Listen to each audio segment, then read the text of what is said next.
Okay, so are you ready for this? Always ready for a deep dive. Hit me. All right, well, strap in because today we're going deep on human nature, Sounds intense. Love it. right? I'm pretty excited about this one. We're tackling Robert Greene's The Laws of Human Nature. Oh, yeah, that's a good one. Green doesn't mess around. Seriously, I mean, Yeah. he lays out 18 laws. Think of them like the cheat codes to understanding, why people do the crazy things they do.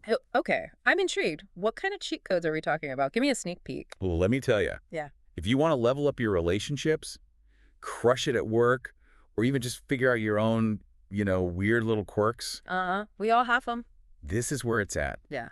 And fair warning, some of these laws are going to blow your mind, like seriously mind-blowing stuff. Bring it on. I'm ready to have my mind blown. All right, so Green doesn't just, pull these laws out of thin air. He's weaving in history, psychology, philosophy. Right, he's got that dense, rich style. Exactly. It's not just some fluffy self-help stuff. He's going deep. So let's dive into the first law, the law of irrationality. Now, I like to think I'm a pretty logical guy most of the time. Do we all? Right. But Green is basically saying that deep down, we're all kind of walking contradictions. Yeah, I can see Like that. we make decisions based on emotions way more than we'd like to admit. That's for sure. And, Green argues that this irrationality isn't some kind of flaw, but it's hardwired into us. Oh, yeah, like from way back in the day. Yeah, like caveman days. Totally. Like, picture yourself facing a saber-toothed tiger. Whoa, scary. Right. You don't exactly have time to, sit down and weigh your options, do a pros and cons list. Like, wow, move. Exactly. You've got to react. And that's where emotions take over. They're fast. They're powerful. So we're running on, Stone Age software in a modern world. That explains a lot of my bad decisions, actually. Well, probably all of ours, if we're honest. But the question is, how do we actually use this knowledge? Yeah.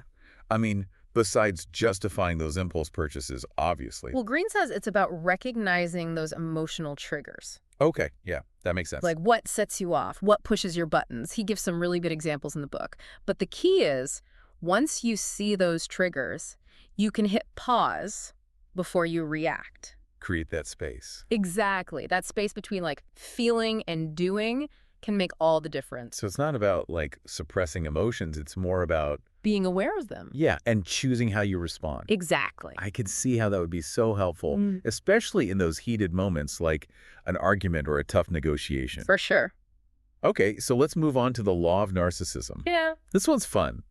And let's be honest, everyone's a little bit narcissistic, right? Oh, yeah, totally. But where's the line? When does it become a problem? That's the million-dollar question, right? Well, Green talks about, a healthy narcissism versus an unhealthy narcissism. Okay, yeah, so a little bit of self-love is good. Exactly. Some self-belief is essential, but it's when it turns into this, constant need for validation, admiration, the whole spotlight has to be on me kind of thing, that's when it gets tricky. Yeah, that's a good point. I've definitely known some people like that. Haven't we all? So what are the signs? How do you know if you're dealing with a full-blown narcissist? Well, Green talks about, are you surrounded by yes men? Oh, good question. Can you handle criticism? Or does it, completely throw you off? Those are some pretty big red flags. Yeah, for sure. And, okay, so the million-dollar question part 2. How do you deal with someone like that? Because we all encounter these people, at work, in our families. Oh, yeah, absolutely. You can't escape them. Green actually gives some pretty clever tactics, and it's not about, trying to change them. Yeah, good luck with that. Right, that's a losing battle. It's more about understanding their need for validation. So play into their ego a little bit. In a way, yeah. You kind of have to speak their language. I'm kind of scared to try this, but also kind of intrigued. I'm going to have to reread that chapter for sure. It's worth a second read. Okay, so moving on.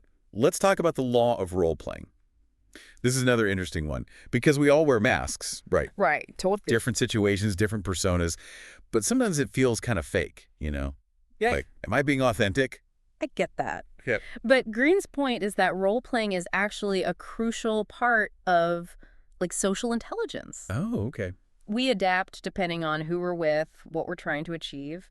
Yeah, so, think about a job interview you're putting on your professional face. Exactly. You're not going to walk in there and, tell them your deepest, darkest secrets. Unless it's for a therapist position, maybe. Right, exactly. So it's all about context. So the key is to not lose sight of, the real you under all those masks. Yeah, I think that's a good way to put it. And Green also talks about learning to read other people's masks. Oh, interesting. Once you understand, what's motivating them, what their insecurities are, you can navigate those relationships so much better.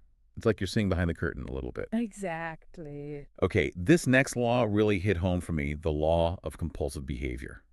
Because, man, do I have some patterns, habits that just seem to run on autopilot.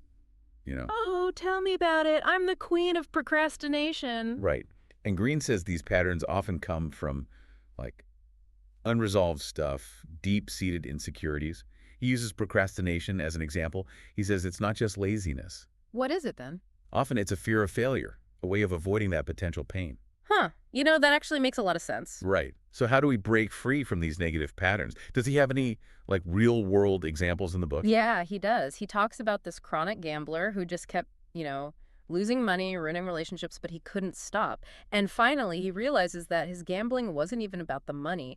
It was about trying to recapture this feeling of control that he lost as a kid. Wow, that's really deep.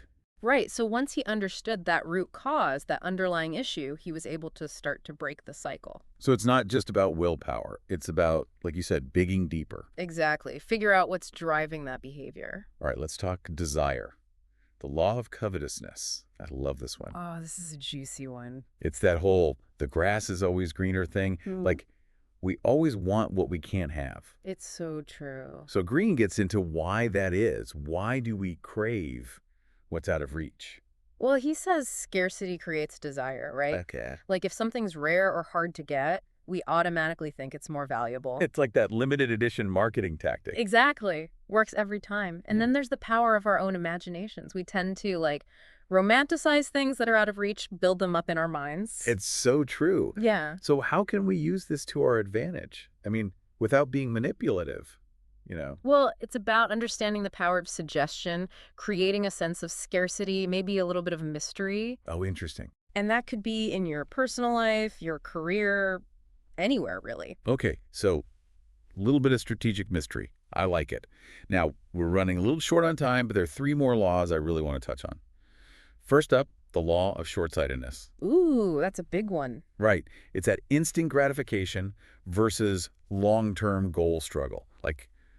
We all know we should be saving for retirement, but that new gadget is calling our name. Every single time. Green talks about how our brains are just wired for that immediate reward. But we need to outsmart our wiring. Exactly. And he gives some strategies for that, visualizing your future self, breaking down those big goals into, smaller bite-sized pieces. Maybe try to find ways to make the process more enjoyable. If it feels like a slog, you're less likely to stick with it. True.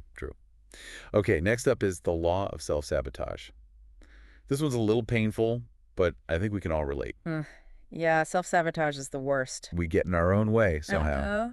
And Green argues that a lot of it comes from, get this, a fear of success. Wait, really? A fear of success? That doesn't make sense. I know, right? It sounds crazy.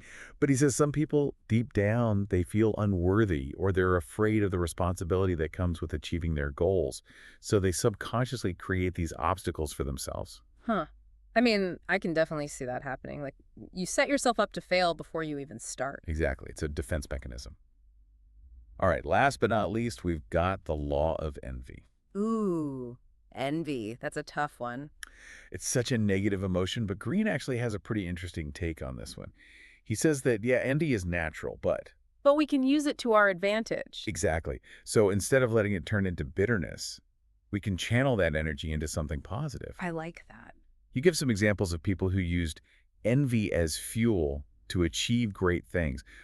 They were so envious of someone else's success that they were like, I'm going to work even harder and surpass them. Turn that negative into a positive. I dig it. So, I don't know about you, but after diving into all these laws, I feel like I've unlocked some secret code to understanding human behavior. Totally. It's like you're seeing the world with a new set of eyes. And that's the power of this book, right? Yeah. It gives you a new lens to view yourself and the people around you. So as you go about your day, I want you to think about which of these laws really resonated with you. Yeah, which one hit home the most? And how can you apply this knowledge to improve your relationships, your work, your self-awareness?